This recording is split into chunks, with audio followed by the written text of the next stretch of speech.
What's up, sports world? This is the WTP Sports Dudes. I want to take Zay. I got my man SEC Sean in the building. What's up, Sean? How you doing this morning? Doing good, doing good. Getting through another day. See what we can roll with today. Yes, sir. Yes, sir. Hey, man, y'all know what it is, man. We back in action. This is Talking Sports Sunday, where we're gonna be talking about college basketball, Saturday result reactions, NBA playoff favorites, and more. All the channels of all the crew is scrolling down at the bottom. Well, furthermore, let's get right into it. Look, Hey, did you go ahead? go ahead. What were we gonna say? Oh, you got story time for us Of today? course, it's Sunday. We Let's always got go. story. Let's go. So I went out with a buddy of mine, and there was a guy sitting at the bar, and he was just depressed looking, just sitting there staring at his glass of whiskey. And some dude comes in, big dude, just grabs his drink and chugs it. And we looked, and we're like, "What is going on?" And the guy just started crying. And the big guy goes, "Man, I didn't mean to make you cry." Blah blah blah. He said, "What's going on? Are you okay?" He said, "Man, look, I came home and found my wife in bed with the postman. I was late for a meeting and got fired. Went to go leave after collecting all my personal stuff. My car was stolen." He said, "I stopped by a guy and bought this little capsule to just end it all. I was trying to get the courage. So I dropped the capsule in my drink and was watching the poison dissolve." And he said, "But enough about me. How's your day going?"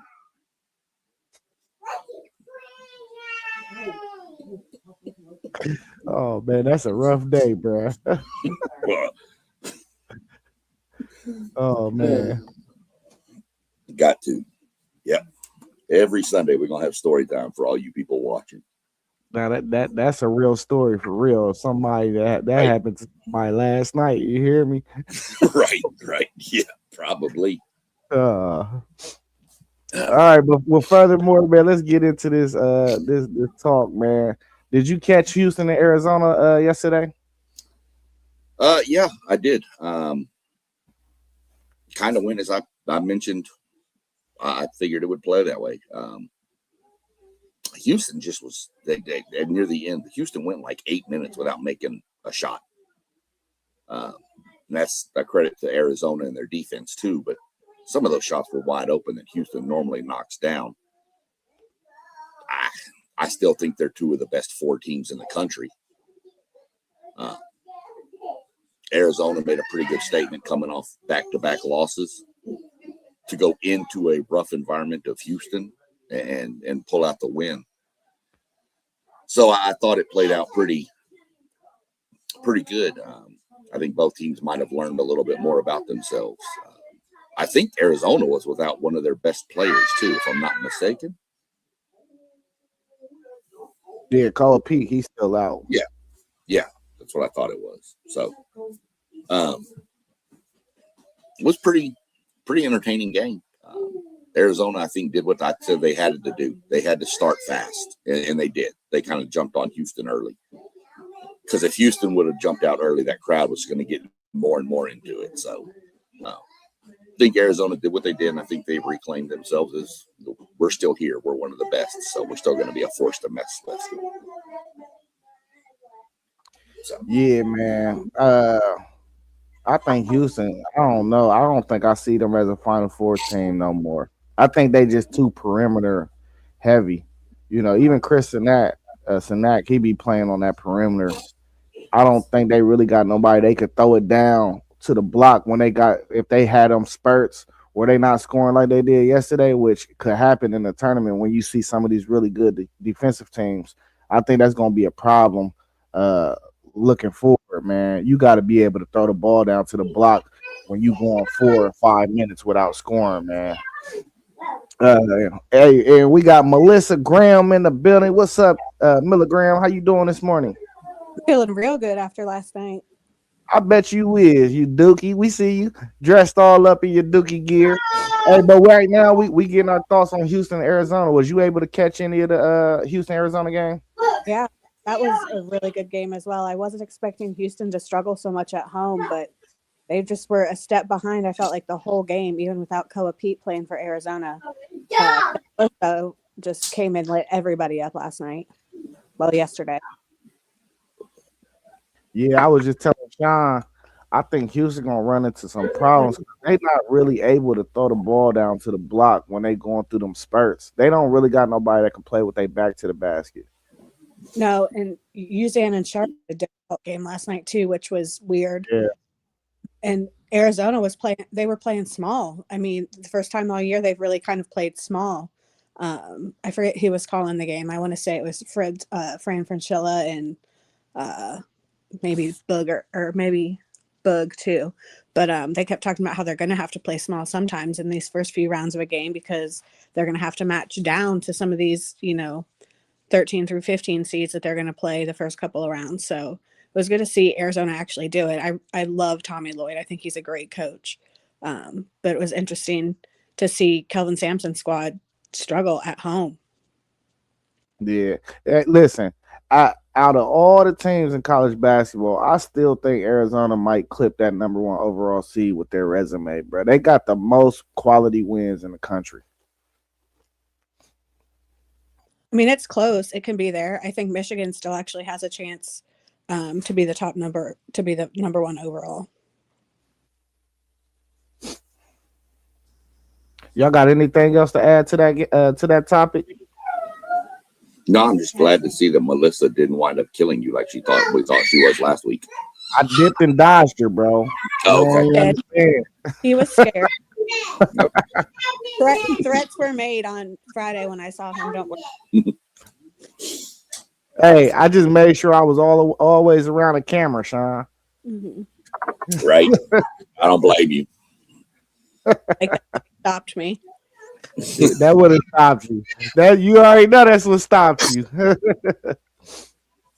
let's go ahead and get onto the topic of your Dookies, Milligram. You go last. Sean, what did you see from this game? Well, I'm gonna be the first to admit I had this game pegged exactly wrong. I thought Michigan was going to exploit some issues with Duke, and it just didn't play out. I give tons of credit to Duke for that game. I had Michigan winning that game by 10. But I give tons of credit to Duke the way they came out, and they played with them, and I don't really know else what to say about the game. I mean, I was thoroughly impressed with the way Duke looked. I just knew I had some questions about Duke on their defensive focus in previous games. That seems to have worked out. I think I saw a stat yesterday that Duke and Michigan are the number 1 and 2 defensive efficiency teams in the nation. Yeah. And for the questions I had about Duke's defense earlier in the year, that kind of took me by surprise. So if Duke's got the defense fixed, Duke's really, really scary. Still think Michigan. I mean, I still think Michigan, Houston, Arizona, Duke. I think they're still your top 4. I do agree with you, Zay, on Houston's post presence. I think that needs to get something figured out down there before the tournament starts. But I still think those are the if you made me pick my final 4 right now, I'm probably picking those 4. Maybe I remove Houston and throw Florida in because Florida just looks nasty right now. But other than that, really impressive with the way Duke came out and played that game. I really thought Michigan was going to dominate that game. But props, give them credit. Yeah, I think Duke found the blueprint to Michigan yesterday. They kept them out of transition for real. I thought that was one of the keys to the game, and they hit the boards. They hit the boards with them big boys. So I feel like if you keep Michigan out of transition and you can beat them on the boards, you can get them now. But I will say this though, man, Michigan missed a lot of shots at the rim yesterday. And I'm like, man, y'all some big dudes, bro. Y'all gotta finish some of these easy ones. And I thought that was really the difference in the game. That the fact that they was kept out of transition and that they was missing shots at the rim. But I'll say this too, Milligram. I am not a Cam Boozer guy. Like I think he is a great college basketball player. I do not think his game is going to transition to the pros. But he fighting for that number 1 pick. That's for sure. You know what I mean? Hey, he took over the game at the end of the game yesterday. and that's what you look for in your top pick. So Duke got mega talent on that roster. I think they're a really good coach team too. I think Shire, he's a good coach, so they're gonna have a chance as well, just like anybody else. That's ranked in that top 10 to me. I think it's really wide open. Sean, you said who you thought was gonna make the Final Four. I think it's like 7 or 8 teams that can make the Final Four this year. Is it my turn? Yes, ma'am. Here we go. The exact opposite, kind of like what Sean said, happened to what I thought was going to happen. I thought they were going to get our bigs in foul trouble early, and getting 3 quick fouls on Mara was huge for us. I think that Pat Gangba tweaked his wrist again. He's had some wrist issues all year. Wasn't playing as much as I wanted him to play when Mara was out the last 7 to 8 minutes of the first quarter. I was screaming to get people down low, like get Cam down low, get Pat down low, get Leak down low, somebody. Like we needed to take advantage of that. And we didn't. When we went in with that lead at halftime, still, we could have been up probably 10 or 12 at half if we exploited Mara being out, and we just didn't do it.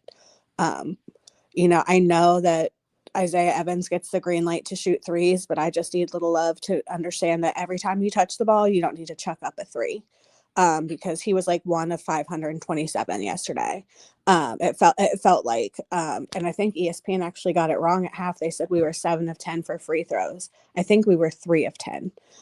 When I went back and looked, I think they messed that stat up a little bit, because I was like, they're naming off people who missed free throws, and I was like, we didn't make 7. But getting Mara in foul trouble early really helped us, I think. And then we kind of just didn't look back. And we're going to go as far as Cam Boozer can take us. And I've said that from the beginning of the year. As far as Cam can carry us, that's where we'll go. Dame locked down Elliot Cadeau, and Duke has made Elliot Cadeau his bitch every time we've played. And it's fantastic to see, because I can't wait for his mama to start tweeting Duke people again like she did last year at UNC. But we shut him down. Dame did a great job on him defensively, and when Caleb was on him, he did a great job defensively on him. They kept talking about his no-look passes. Great, he's not scoring. Like you keep talking about his 40% from 3. He didn't make his first shot till like 4 minutes to go in the second half. He did get to the line a couple of times. We shut down Yaxel Lindenberg in the second half completely. I think he scored 16 to 18 points in the first half, maybe 6 or 7 in the second half. Which again, I really expected their bigs to get our bigs in foul trouble. And our bigs did a great job of staying out of foul trouble. There towards the end, we did a really great job of keeping Mara out of the paint and rolling somebody else down, keeping, Pat up doing some ball screens. But it was a fantastic game. I wish some more shots would have gone down. I wish we could have had a bigger lead at half, just because of the situation that we were in with Mara sitting on the bench for 8 minutes at the end. Coach of the Year talk, John Shire is not in any Coach of the Year discussions. You got people like Bill Self, who's, got embarrassed by Cincinnati yesterday, with Peterson playing 32 minutes. That's the most minutes he's played, I think, in 2 games combined. And so, like last week, he only played 18 minutes against Oklahoma State. And then you're playing 32 minutes against Cincinnati, and you still get beat by 20 at home, or almost by 20. I was really proud of Nick Jimenez yesterday. He gave us huge minutes on the defensive end as well. And they always talk about, on game day, they're talking about 50-50 balls. Duke's going to get those 50-50 balls 98% of the time. I mean, we had kids all over the place on the floor last night digging for those 50-50 balls, and I think that's kind of what helped us as well. So I was really proud of him. So proud of John and the staff. He did a really great job of preparing us and calling a decent game. There's times I've been a little bit critical of them, and I think I said last week, of letting them play so freely too often, where maybe we need to calm down and call a set and get ourselves organized. I think last night was probably the best of that I've seen. Playing Duke has always played in February a neutral court game, non-conference game, and I think this right here is why. I think hopefully we'll see some more of those non-conference neutral site games late February. mid to late February from some other people and see atmospheres like that. It was a hell of a game from start to finish. And my dad texted me right before and he said, "How are you feeling?" I said, "I want to throw up."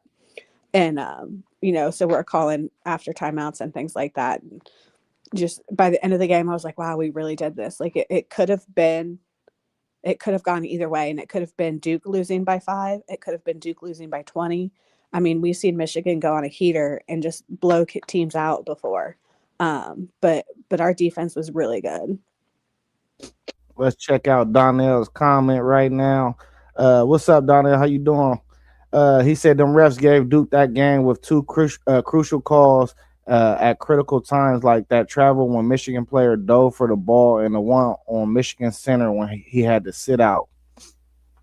Listen, reffing is reffing, man. It ain't never gonna be perfect. I didn't think the game was reffed good yesterday. It wasn't bad. It wasn't terrible or awful, but it wasn't a good ref game. It was somewhere mediocre area. So, man, listen, you have multiple opportunities in that game. If you Michigan, they missed a lot of open shots yesterday too. Can we talk about how many open shots they missed? I thought really Lindenberg, he played well, but he even missed some crucial shots towards the end of that game where he was just wide open. So, we could throw the refs in there. Refs is always going to be a problem, though, like in sports. It's a man. It's men. You feel a man person, or a woman. You feel me? So, we always going to have some missed calls in the game. It was some crucial calls, but I feel like Michigan could have won that game regardless of the reffing yesterday. Well, and when you have the ball and you slide across the floor for 4 feet, that is in traveling. And there were a couple of calls that the players wanted Dusty May to challenge and would have gone Michigan's way, and Dusty May didn't challenge. So cry more and play better and win the game next time. Well, I will say there was a play also that Boozer dove for the ball and slid across, and it wasn't called traveling. So see, that rule is iffy to me. What is and what isn't? How far is there like a measurement? Do you have to slide 3 foot or 4 foot? Or if it's under that, is it? So the one play that I thought, if you want to say anything, and it was reviewed, was the Mara block in the second half. And Michigan was kind of on a run, and they called goaltending. And I still think that was the wrong call. I think that was a good block. Yeah. I don't think that ball was on its way down yet. However, calls are going to be missed, and it was reviewed. If you're going to trust in the review process, you got to let it play out. And that's what they said. That was that. It's not like the refs said, no, we believe what we said was right. They went to the monitor, they looked at it, and they still said, nope, ball was starting to come down. Okay. And the only person on the crew I knew was Roger. Were the other 2 officials Big Ten officials? I don't know who the crew was. Roger Ayers and then 2 other guys I hadn't heard of before. The only crews I know of are like football crews, and that's normally because I know the SEC crews are garbage. Yeah. Well, and Roger Ayers is going to call shit calls whoever he's calling for. So, again, if you want to win the game, play offense and play defense and make shots. And we played better defense and we made more shots. Yeah, well, I'm about to say Michigan. Yeah, Michigan was 6 for 25 from 3. It felt like way worse than that too, though. It felt like that just watching the game that because they wasn't making no shots for real, and that's kind of surprising because this is a good shooting Michigan team. Here's with you hear about Michigan size with Mara and all that stuff. Duke out rebounded them 41-28. Yeah. And 13 of those were offensive. Mm-hmm. There's your game right there. Where's the big part? They out rebounded them on the offense 13-8. There's your game difference. That's 5 more possessions for Duke. And then you got to look in where they at the end of the shot clock, Duke shoots, ball bounces, they get a rebound, they get another 20 seconds. Did they extend defensive possessions for Michigan to wear them out more? So you have to look at all that. But for Michigan to be out rebounded by 13 is pretty impressive from Duke. Oh yeah, and our guards did a really good job of getting the balls, of getting some rebounds too. Yeah. So listen, Milligram. I'm glad you mentioned your guards because I thought K and Boozer came in and gave y'all valuable minutes. I felt like the offense was still flowing when he was out there, and I think Dame Star and his defense was a real key in this game too. You know, he can guard 1 through 5 for real. So I like those two guys.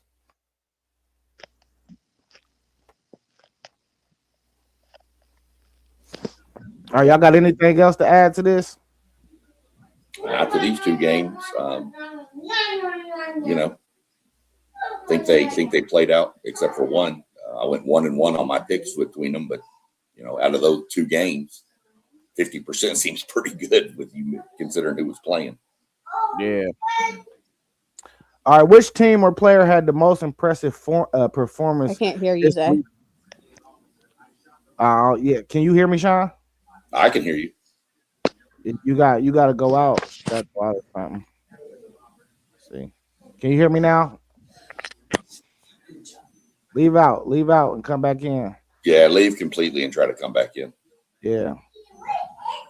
Hey, but which team or player had the most impressive performance this weekend thus far for you, Sean? Well, team, I mean, I'm not going to use this team because we've already talked about it, but I would say Arizona going on the road to Houston was the most impressive performance. But we've already touched on them and the Duke, Michigan. So to be honest with you, I'm going to be that homer, and I'm going to say Florida. Just the way they're dominating teams. They're not even being close games. They're beating teams by 20, 25. You might have to give some love to a Cincinnati. What they did going into Kansas and just destroying Kansas. There's a few teams. Didn't really see any crazy, like Tuesday and Wednesday midweek. We had some crazy individual performances. Yeah, Darius. Acuff, Phylon went for 36. Hubbard at Mississippi State went for 42. I mean, they went nuts. But so I'd have to go with the team. And like I said, Florida, my teams that were impressive. How about UCLA knocking off Illinois? Yeah.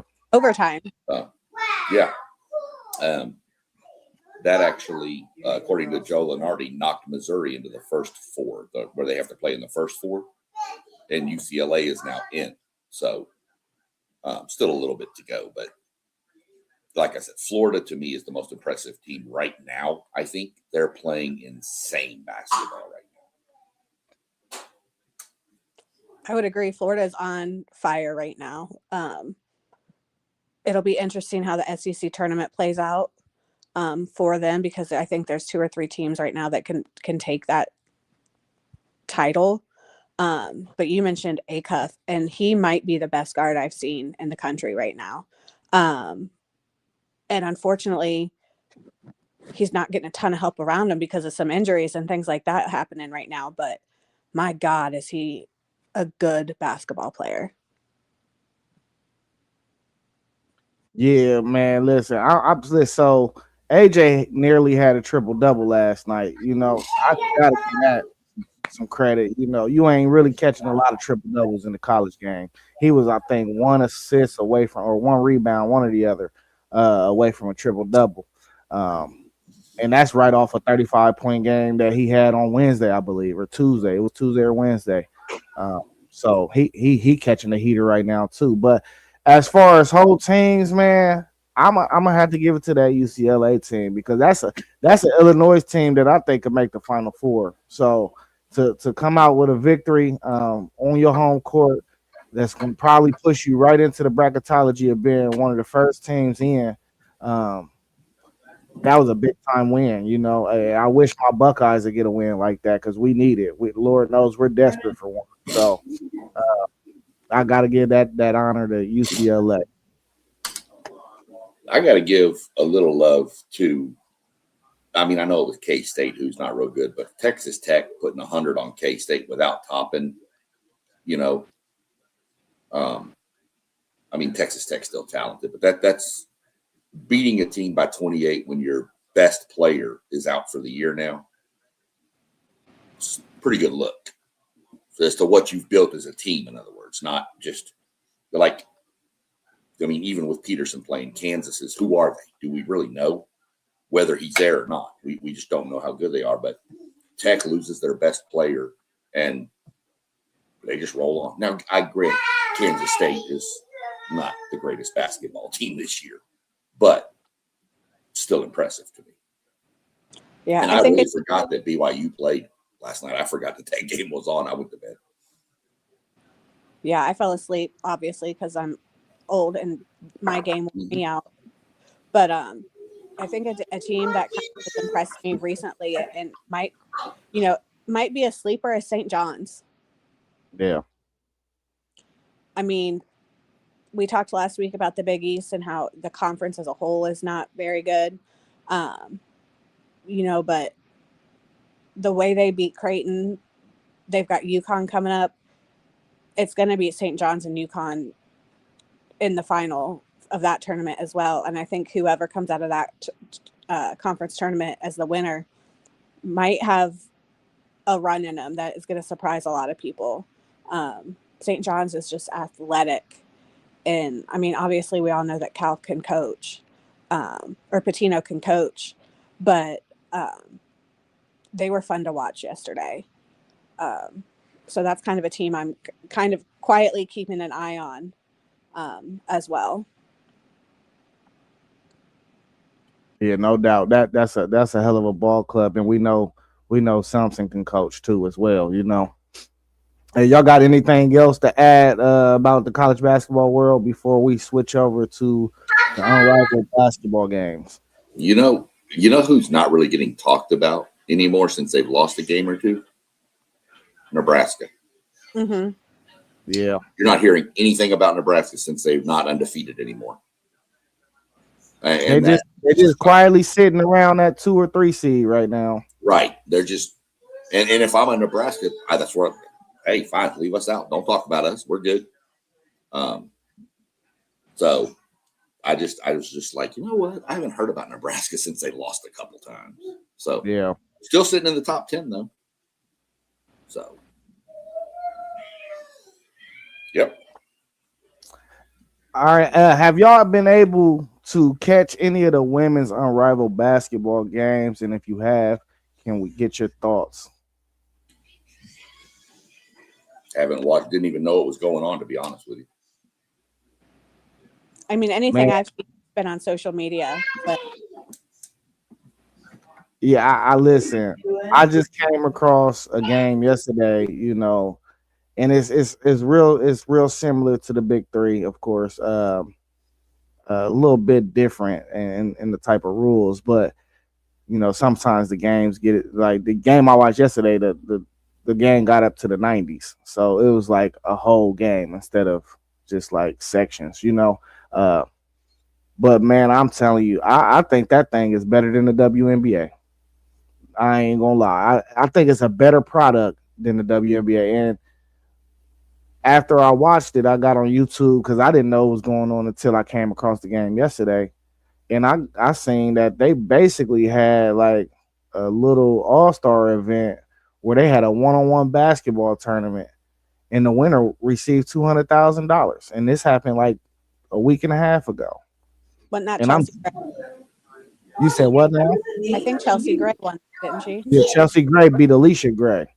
So I'm like, I watched it and I'm like, man, this thing is dynamite. Like, how did I not hear about this when this was going on? Because really, it looked real exciting. And now I'm talking about you got different matchups that I think a lot of people be interested in seeing, especially if the men's All-Star Weekend adopted it. You got Paige Beckers out there going against Kate Martin, so it's like you getting your stars, you getting people that people actually want to see, and with the money on the line, 200,000, second place got 50,000. They playing hard. So I thought that was a real interesting thing that I seen about the Unrivaled League. I got to keep my eyes on it more.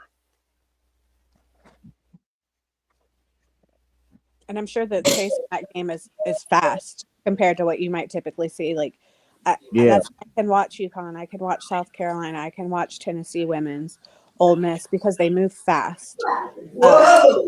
I don't like to I want to see a kind of a upbeat paced game in the women's game.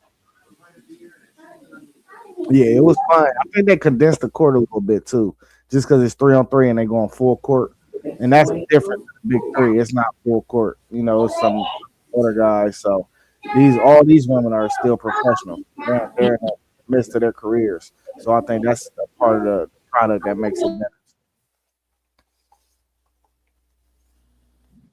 All right, we can move on. Slide over to the NBA. With about 25 games left in the NBA, who are your favorites to make it out of the Eastern and Western Conference? I'll jump on this, I guess, first here. I know I'm probably in the same boat. I remember Melissa mentioning a week ago or whatever, last time we were on together, that you're kind of like me. You're not a big NBA person. I'm just not. I mean, I'll keep up with some stuff, but it's not first on my watch list. I promise that. I think out of the West, you still got to go through Oklahoma City to get there. San Antonio looks pretty good too, though. So, and if I'm not mistaken, I think San Antonio's beaten the Thunder 3 times this year, maybe 4. So those are probably my 2 favorites, San Antonio and OKC. Out of the East, I still got to look at Boston with Tatum coming back and what's he look like. I mean, they're still sitting number 2 right now in the Eastern Conference.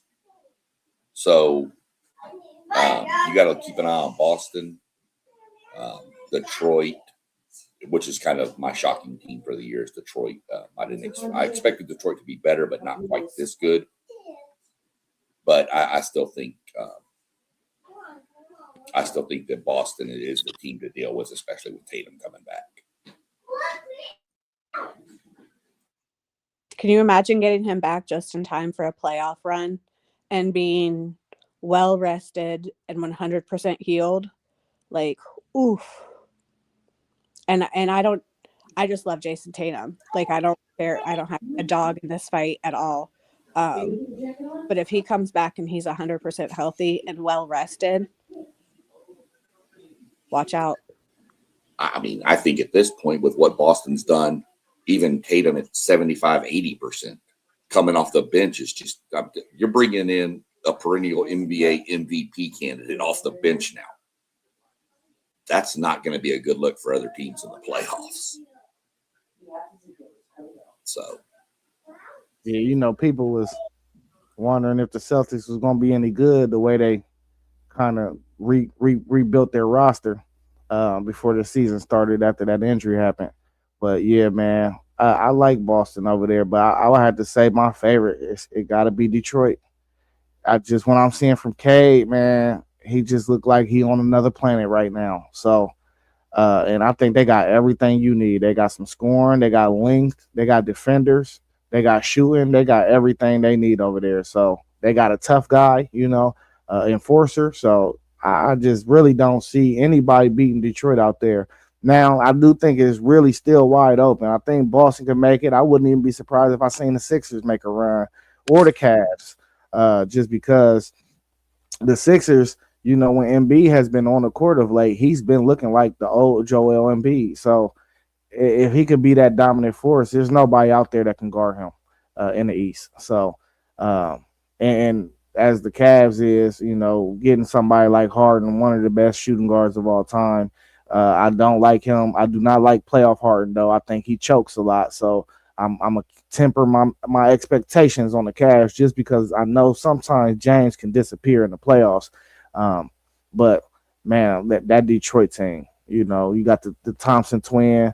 I like everything they building over there. So I would roll with them out east. And the West, I'm with you, Sean. It's between the Spurs and OKC. And really, I wouldn't count out my Lakers, though, because I seen Luka go through the West before and drag a team to the finals. And the way he playing on the heater right now, and AR been balling since he came back, as long as we make it to the playoffs with relatively no health issues, I like our chances. We got big wings everywhere. We could play LeBron at the 5 with Vando, AR, Luka, and Rui, and switch everything. So I like our chances as well. But that Spurs team, man, they got. I mean, you got all them guards, and then you got Wemby. It's just kind of OD for real. So, it's gonna be interesting though because I think a lot of teams got enough talent to upset somebody in the first round. The playoffs, I'm locked in on it. Yeah, I mean, I'll agree with you. I could see the Lakers make a run. I've obviously, being a Mavericks fan, I've seen Luka do it. I've also seen Luka be Luka and go off for 50 one night and go off for 12 the next night with 9 turnovers. The same thing with Harden. That's why I don't pick Cleveland in there. I've seen Harden.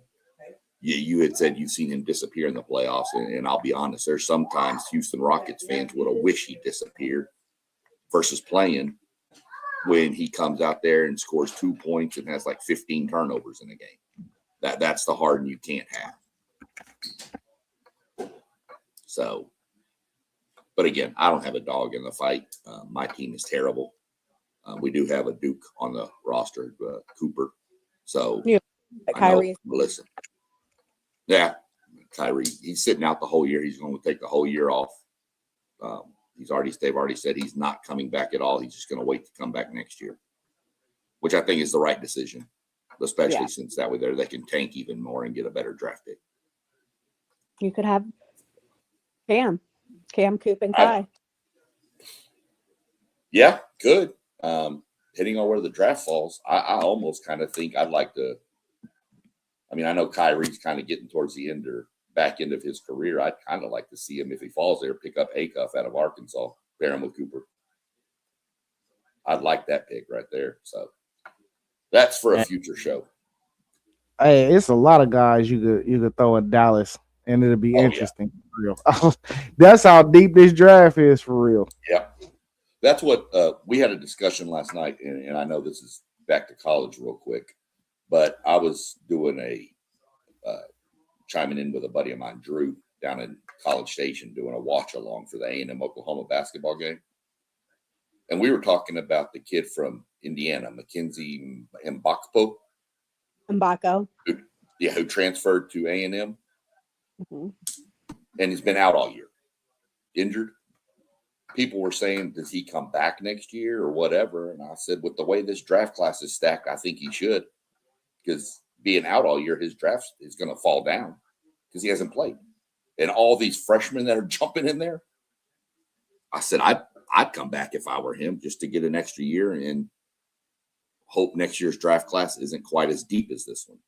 Mm-hmm. He was at Duke last year? No, he was admitted to Duke. Oh. Yeah. Academically. And so he went to SU, played for 2 years, 1 year? 1 or 2 years. I think he's actually a junior.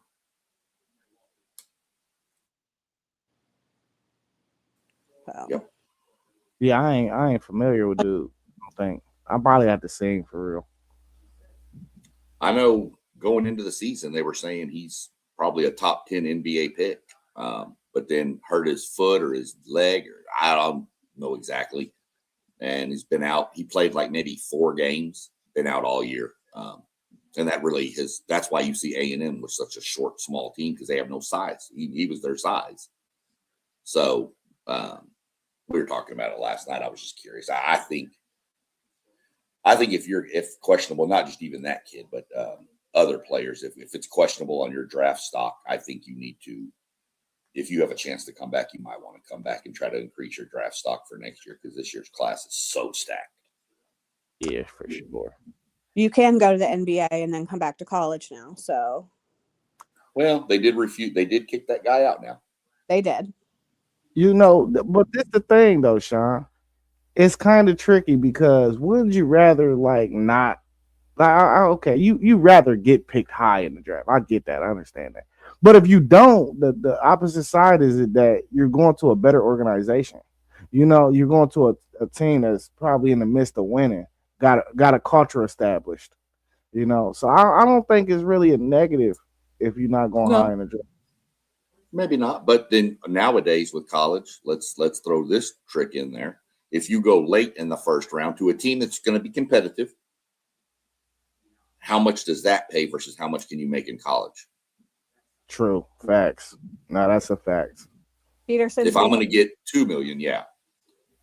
If I'm going to get 2 million because I was drafted 10th, or $1 million because I'm drafted 20th, but I can stay in college at A&M for and get 3 million to play my senior year, I might as well stay. Mm-hmm. I think Peterson's at $3 million a year at Kansas. Mm-hmm.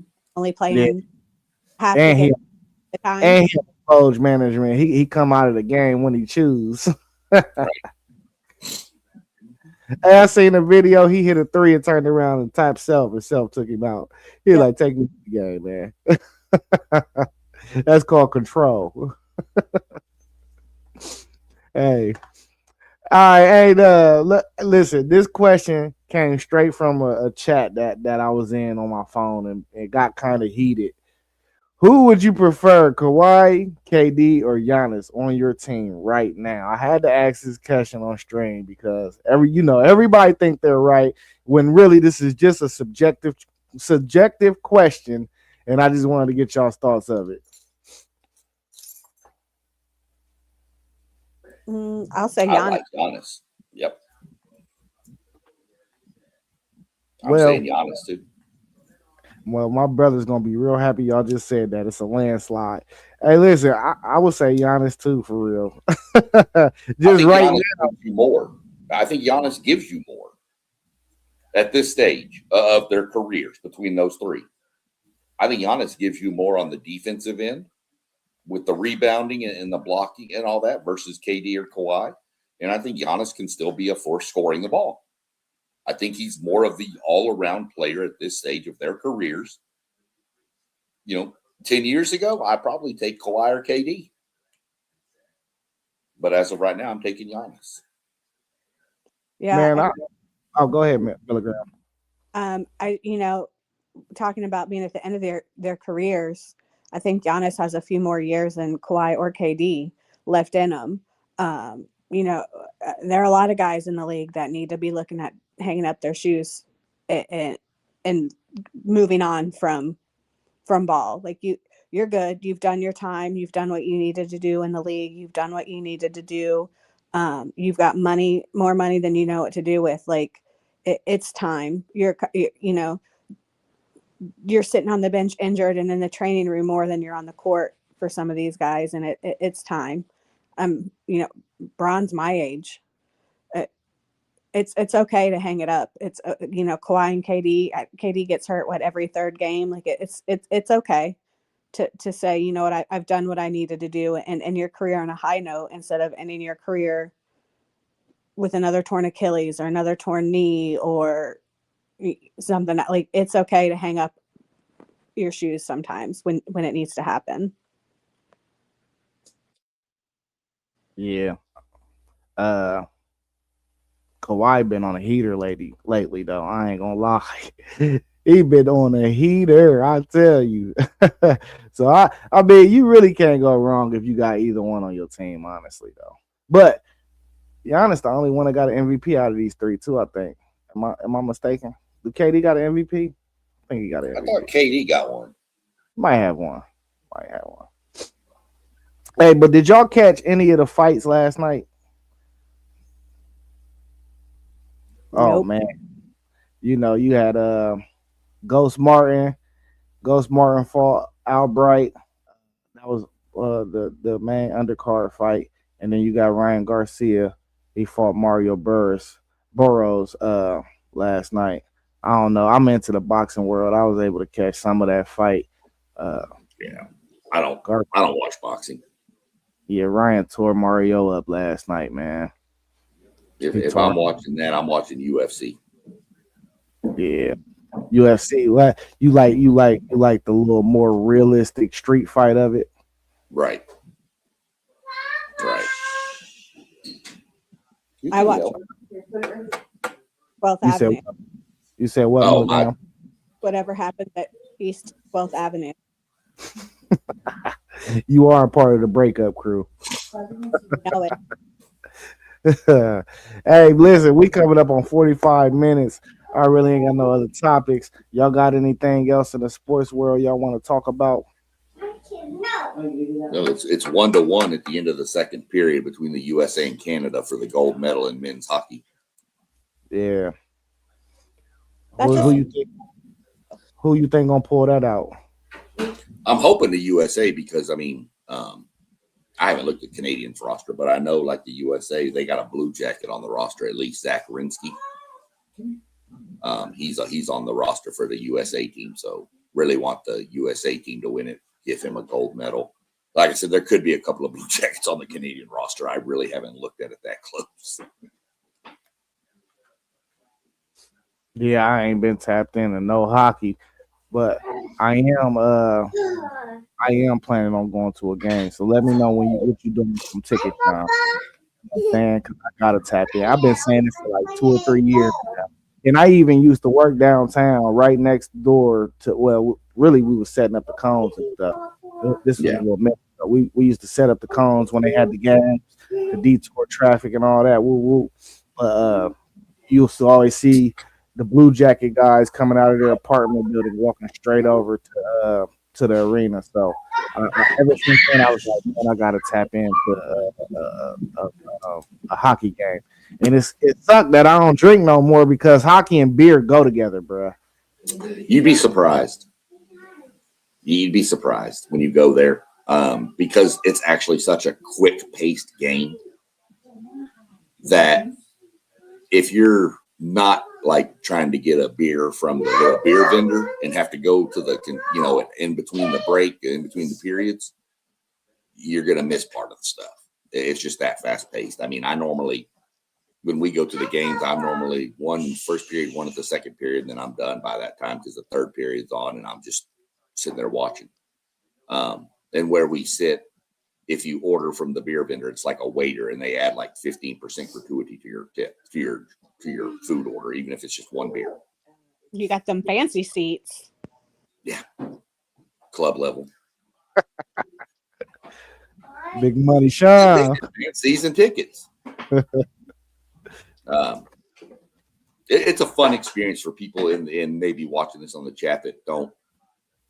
It's a very fun experience. My wife, she is into sports as I am, of course, but she got tickets to a game for my birthday a couple years ago, and we went,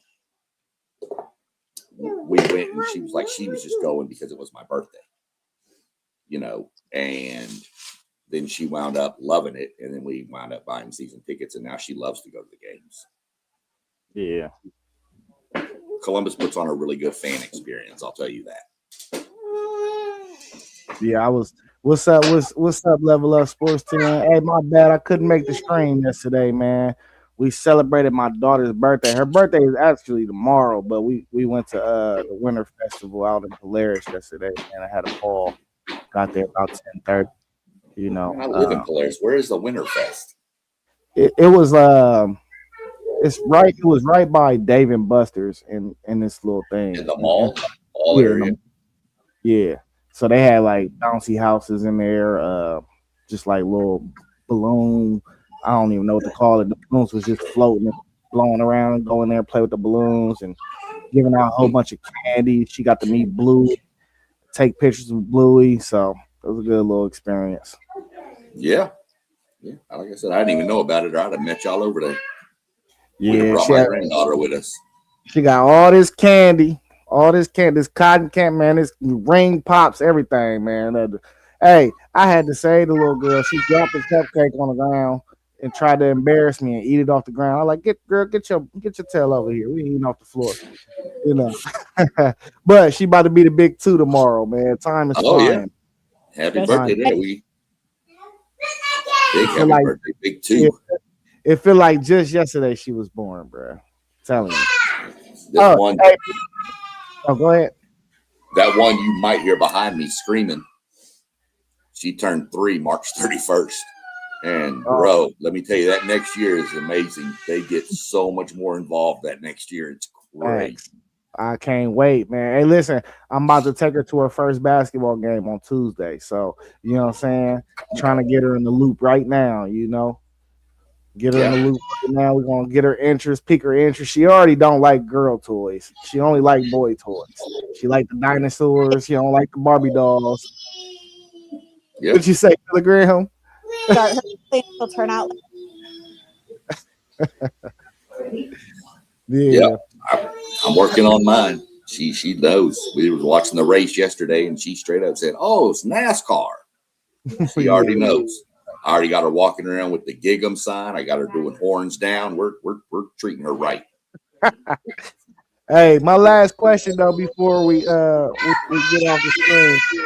What is y'all's favorite sports movie of all time? Or y'all can give me a few.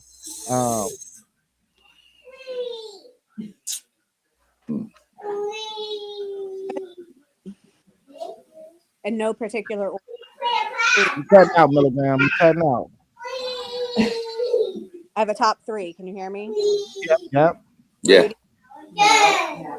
For Love of the Game, which is a team out of, But she cutting out again. Well, again, I can't hear what that one was. She said for the love of the game, but she was cutting out. which is the high school team out of California that won 300 in a row. Not me. Oh, you're talking about the football movie about De La Salle.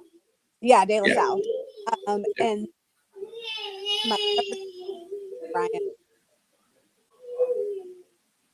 I didn't hear the third one. Did you hear it say? Nah. Brian's Brian's song. Yeah, we're not going to get into that one. I don't want to cry on stream. right. You said Brian's song? Yeah, you ain't never seen that? Don't go watch it. Nah, I gotta watch it, bro. I just Bro, watched all right. so I've been getting my girl familiar with some of these movies. So I had her watch the Mighty Ducks. You know what I mean? Okay. Had her watch the Mighty Ducks the other day. So now she want to watch 2 and 3. You feel me? So we moving. Right. But what's your 3 though, Sean? First off, real quick, if you watch Brian's song, stop by CVS and buy the bulk Kleenex. Okay, bro, I'm telling you, trust me. Yep. My top 3, first one, in no particular order, the movie Days of Thunder. Loved that movie. Obviously, Tom Cruise. It's about NASCAR racing. Fun fact about that movie, real quick, is that movie, Tom Cruise and the other drivers that were in the movie, the actors, were actually on track during an actual NASCAR race filming. So when you see like Dale Earnhardt Sr. and then pass them, that they're actually literally passing them. It's pretty cool. That one, not going to mention one that Level Up Sports mentioned, but it was one Coach Carter was good. Liked Field of Dreams, thought was a great baseball movie. And I'm going to have to give you 4, and the other 2 are baseball movies also. One is The Natural, the original version of The Natural with Robert Redford. And the other one is Bull Durham. Bull Durham is one of the funniest, great baseball movies I've seen. Yeah, I'm gonna have to really So those would be mine. all mine is basketball movies, but I'm gonna spread it out for real. My favorite basketball movie got to be Sunset Park. Sunset Park, yeah, that's a good one. Even though Loving Basketball is probably gonna be like the greatest of all time, in my opinion, but I go Sunset Park. I love the Wildcats. What's her name? What's that lady name in that movie on the Wildcats that was coaching the team? Goldie Hawn. Yeah, I love how Goldie Hawn acted in that movie. That's a good football movie to watch. Remember the Titans, sorry, that's probably one of the greatest football movies of all time. But like my personal favorite, I would have to go Wildcats. And then I love Major League. I watch Major League so much, I think I know all the words. Yeah, I'm gonna lie with that. Major League was pretty good.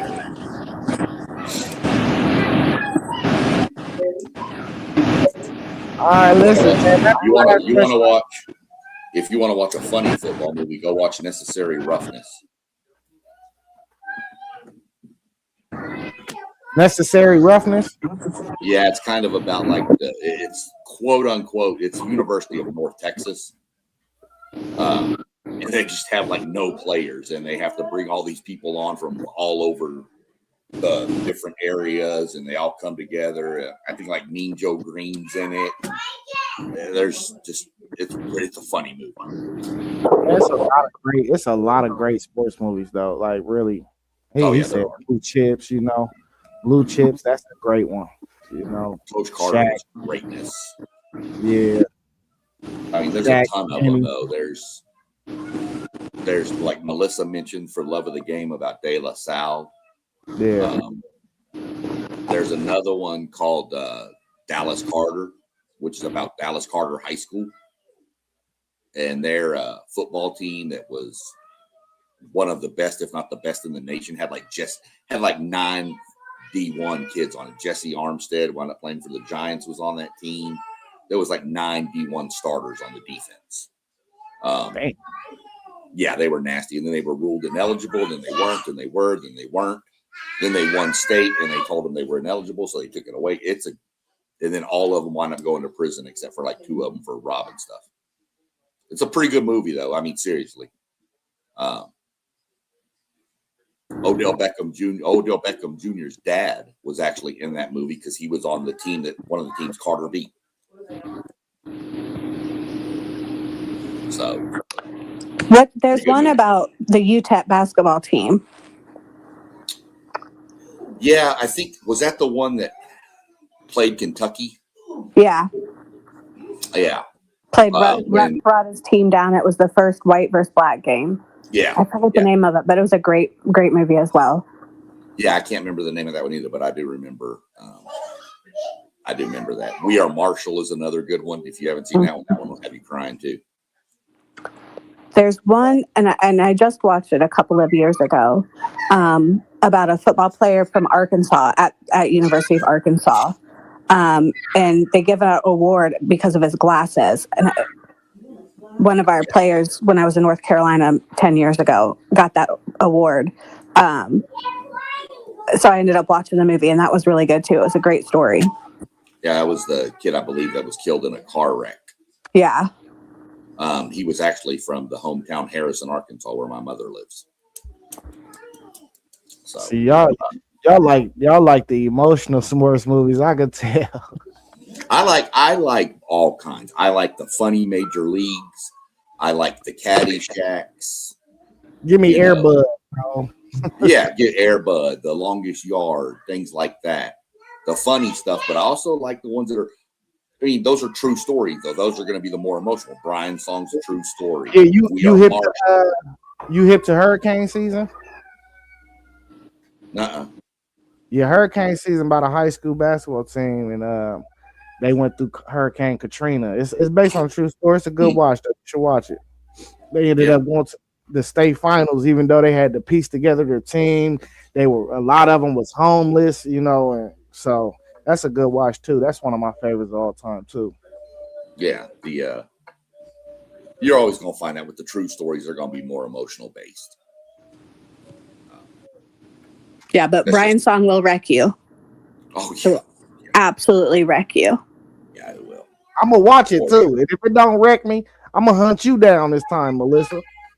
Oh, it'll wreck you. What's there's one about what's Texas's stadium named? The coach Texas Stadium's named after? Darrell Royal. Yeah, there's a movie about Royal and a quarterback. Maybe. I wish Brown were on here. Probably. I'd have to go look that up. I'm not too keen. We need Rob or Doug to jump on. I'm not too keen on the University of Texas stuff. Yeah. That was a good movie, though. There's just a ton of them. There's a movie out there called, I'd have to look the name up and I'll have to shoot it over to you. But it's about it's a high school team in Texas, a football team, and it's like a bunch of orphans. And how they all come together from different, background. And it's pretty crazy how they put the team together and all this stuff. Pretty good story. And it's a true story too. So I like the true story sports movies. They're more, I do like a good I do too. Don't get me wrong. Don't get me wrong. Thanks. Check out Hurricane Season. You'll like that one, Sean. Yeah, I'll look that one up. For sure and check it out. My wife likes a lot. There's one called Last 22. It's about a stud football player who loses his eyesight and becomes like the center at one point, and then they put him in it full. That's a good movie. So there's just a bunch of them. You could do a whole show on sports movies. Facts. All right, we at our hour mark. Y'all got anything else y'all want to talk about? It's almost March. Yeah, March Madness. The tournament is about to start too, man. My nephew been out here balling. You hear me? He been balling. Their last regular season game is on Tuesday. That's the game I'm taking my daughter to. The first game. We think we got 2 weeks left in the regular season. Yep. Nice. In college. Yeah, in college. We got 2 weeks left in the regular season. Let me give some love out to my friend Nolan Smith's Tennessee State Tigers, who are currently number 1 in the Ohio Valley Conference and are on, I think, a 5 or 6 game winning streak. He's completely turned that program around, so I'm super proud of him. Nolan was a dog, man. He was a dog. I've been watching the J. Cole tour on YouTube, and he stopped in Tennessee State. They ran some 5-on-5. Nolan was out there still killing. Looked like he could still go. But all right, man. I appreciate y'all for joining the stream. If you in the chat, please like, comment, subscribe. All the channels are scrolling down at the bottom. Thank you, Milligram, for showing up. Hey, y'all gonna start seeing a stable of Milligram because I'll be on her tail at work. Like, hey, Milligram, you the woman talent. You got to show up, So thank you, Milligram, for showing up. You do need some looks on the show. SEC Sean, appreciate y'all, man. Y'all have a good rest of Sunday. I just know that if we play Duke in anything and we lose, A&M, I'm not joining if Melissa's on. Watch out. Now, if we win, I'll join. Nah, facts. No, I'll take my lumps when need be. Yeah. But all right, hey, we appreciate everybody, man. It's the WTP Sports Dudes. Y'all know what we say when we out. Peace. Peace.